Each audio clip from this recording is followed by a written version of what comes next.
Salam sejahtera dan salam sehat untuk kita semua. Kembali lagi bersama saya, Immaculata Murni, salah satu mahasiswi semester 2 dari Stipa Santo Cyrillus Ruteng. Pada kesempatan ini, saya akan membahas materi pendidikan kewarganegaraan dengan tema Hakikat Instrumentasi dan Praksis Demokrasi Indonesia berlandaskan Pancasila dan Undang-Undang Dasar Negara Republik Indonesia tahun 1945. Pada kesempatan ini, ada 4 poin penting yang akan kita bahas. Poin yang pertama, definisi demokrasi, teori atau konsep singkat, dan selanjutnya definisi singkat mengenai demokrasi Pancasila. Poin yang kedua yaitu latar belakang historis, sosiologis, dan politik tentang demokrasi yang bersumber dari Pancasila. Poin yang ketiga yang akan kita bahas yaitu mengenai esensi dan urgensi demokrasi Pancasila. Dan poin yang terakhir adalah tantangan demokrasi Pancasila beserta solusi singkatnya. Langsung saja masuk pada poin yang pertama. Definisi demokrasi. Secara etimologis, demokrasi berasal dari bahasa Yunani kuno, yakni demos dan kratein. Demos yang berarti rakyat, dan kratein yang berarti pemerintahan, sehingga dapat diartikan pemerintahan rakyat, atau yang lebih kita kenal yaitu pemerintah dari rakyat, oleh rakyat, dan untuk rakyat. Yang berikutnya adalah konsep singkat mengenai demokrasi. Menurut Horby tahun 1988, kata demokrasi merujuk kepada konsep kehidupan negara atau masyarakat, di mana warga negara dewasa turut berpartisipasi dalam pemerintahan melalui wakilnya yang dipilih. Pemerintahannya mendorong dan menjamin kemerdekaan, yakni kemerdekaan berbicara, beragama, berpendapat, berserikat, menegakkan adanya pemerintahan mayoritas yang menghormati hak-hak kelompok minoritas dan masyarakat warga negaranya saling memberi perlakuan yang sama. Yang berikut adalah definisi singkat mengenai demokrasi Pancasila. Secara umum, demokrasi Pancasila ialah suatu paham demokrasi yang berlandaskan pada nilai-nilai yang terkandung di dalam ideologi Pancasila. Demokrasi Pancasila memiliki dua arti, yaitu dalam arti luas dan dalam arti sempit. Dalam arti luasnya, demokrasi Pancasila adalah kekuasaan tertinggi yang dalam penyelenggaranya dijiwai oleh nilai-nilai Pancasila. Dan dalam arti sempitnya, demokrasi Pancasila ialah kekuasaan rakyat yang dilaksanakan dalam permusyawaratan rakyat. Poin yang kedua yang akan kita bahas yaitu latar belakang historis, sosiologis, dan politik tentang demokrasi yang bersumber dari Pancasila. Muhammad Hatta mengemukakan bahwa demokrasi Indonesia yang bersifat kolektivitas itu sudah berakar dalam pergaulan hidup rakyat. Ada 3 sumber yang menghidupkan cita-cita demokrasi dalam kalbu bangsa Indonesia. Yang pertama, sumber nilai yang berasal dari demokrasi desa. Demokrasi yang diformulasikan sebagai pemerintahan dari rakyat, oleh rakyat, dan untuk rakyat merupakan fenomena baru bagi Indonesia ketika merdeka. Kerajaan-kerajaan pra-Indonesia adalah kerajaan-kerajaan feodal yang dikuasai oleh raja-raja autokrat. Akan tetapi, nilai-nilai demokrasi dalam taraf tertentu sudah berkembang dalam budaya Nusantara. Dalam praktiknya, dalam politik terkecil, seperti desa di Jawa, nagari di Sumatera Barat, dan Banjar di Bali. Yang kedua adalah sumber nilai yang berasal dari Islam. Nilai demokrasi yang berasal dari Islam bersumber dari akar teologisnya. Inti dari keyakinan Islam adalah pengakuan pada ketuhanan yang Maha Esa. Dalam keyakinan ini, hanya Tuhanlah satu-satunya wujud yang pasti. Selain Tuhan, bersifat nisbi belaka. Konsekuensinya, semua bentuk pengaturan hidup sosial manusia yang melahirkan kekuasaan mutlak dinilai bertentangan dengan jiwa tauhid. Pengaturan hidup dengan menciptakan kekuasaan mutlak pada sesama merupakan hal yang tidak adil dan tidak beradab. Dan yang ketiga adalah sumber nilai yang berasal dari Barat. Masyarakat Barat, tepatnya Eropa, mempunyai akar demokrasi yang panjang. Pusat pertumbuhan demokrasi terpenting di Yunani adalah kota Athena, yang sering dirujuk sebagai contoh pelaksana demokrasi parsipasif dalam negara kota sekitar abad ke-5 sebelum Masehi. Selanjutnya muncul pula praktik pemerintahan sejenis di Roma, tepatnya di kota Roma, Italia, yakni sistem pemerintahan republik. Model pemerintahan demokratis model Athena dan Roma ini kemudian menyebar ke kota lain sekitarnya, seperti Florence dan Venice. Model demokrasi ini mengalami kemunduran sejak kejatuhan Imperium Romawi sekitar abad ke-5 Masehi.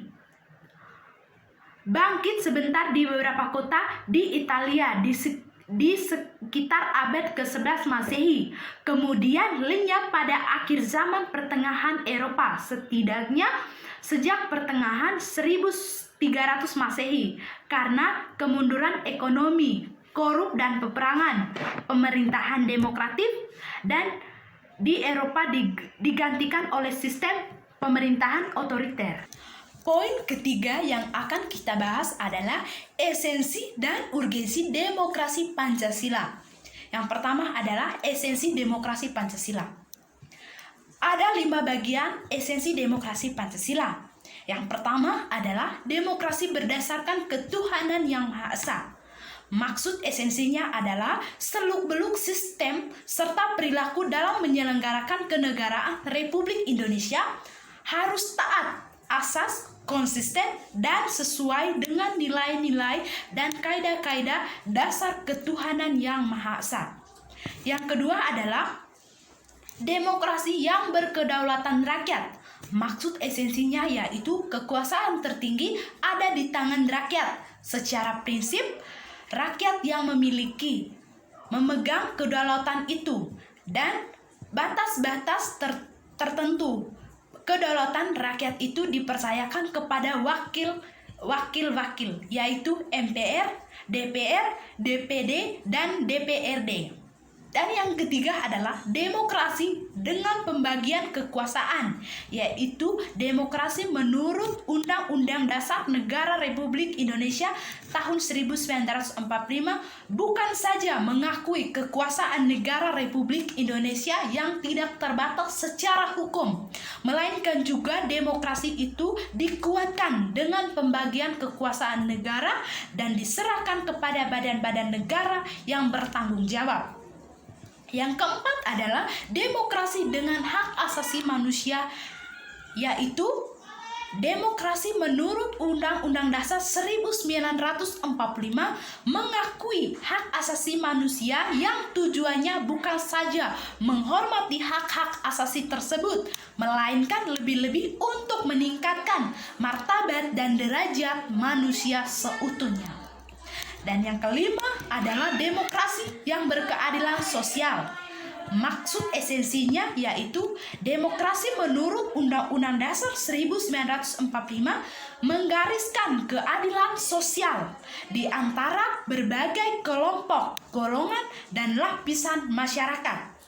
Tidak ada golongan, lapisan, kelompok, satuan, atau organisasi yang menjadi anak emas yang diberi keistimewaan atau hak-hak khusus.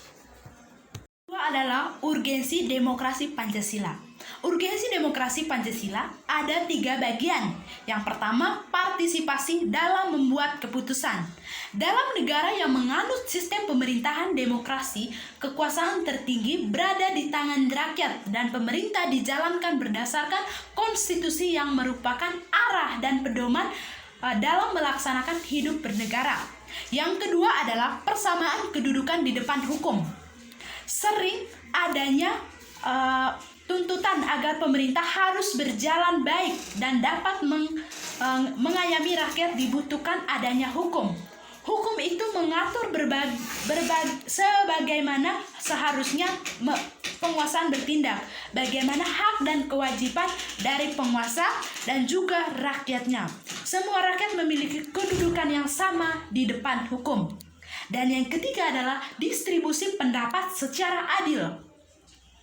Dalam negara demokrasi, semua bidang dijalankan dengan berdasarkan prinsip keadilan bersama dan tidak berat sebelah, termasuk di dalam bidang ekonomi. Semua warga negara berhak memperoleh pendapatan yang layak. Pemerintah wajib memberikan bantuan kepada fakir miskin dan yang berpendapatan rendah. Dan poin yang keempat yang akan kita bahas adalah tantangan demokrasi Pancasila beserta solusinya. Negara Indonesia pernah mengalami dinamika ketatanegaraan. Yang pertama yaitu adalah Majelis Pemusyawaratan Rakyat atau MPR. Sebelum dilakukan amandemen, MPR merupakan lembaga tertinggi negara.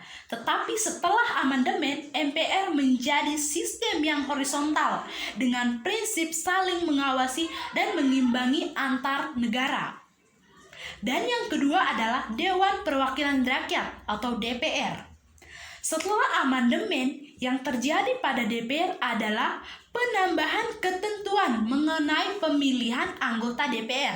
Ketentuan itu berupa susunan dan masa sidang DPR tidak berubah. Dan yang ketiga adalah Dewan Perwakilan Rakyat atau DPD. Sistem perwakilan rakyat ialah sistem yang khas di samping DPR sebagai lembaga perwakilan berdasarkan aspirasi rakyat. DPD juga sebagai lembaga penampung aspirasi daerah. Dinamika yang terjadi pada lembaga ini sangat mempengaruhi kehidupan demokrasi dan dinamika itu kita harapkan akan mendatangkan akan dinamisnya demokrasi Pancasila yang tengah melakukan konsolidasi menuju demokrasi yang matang. Adapun solusi tantangan tersebut. Yang pertama adalah tidak melanggar peraturan yang sudah dibuat. Aturan dibuat untuk ditaati. Dan yang kedua adalah jadikan Pancasila sebagai mekanisme untuk mencapai tujuan negara, yakni tertuang dalam sila kelima, yaitu keadilan sosial bagi seluruh rakyat Indonesia. Sekian materi yang saya sajikan. Semoga apa yang saya sajikan dapat bermanfaat untuk kita semua. Apabila materi yang saya sajikan kurang lengkap dan sempurna, saya mohon maaf yang sebesar-besarnya dan mohon pengertian dari teman-teman sekalian. Sampai jumpa di lain kesempatan.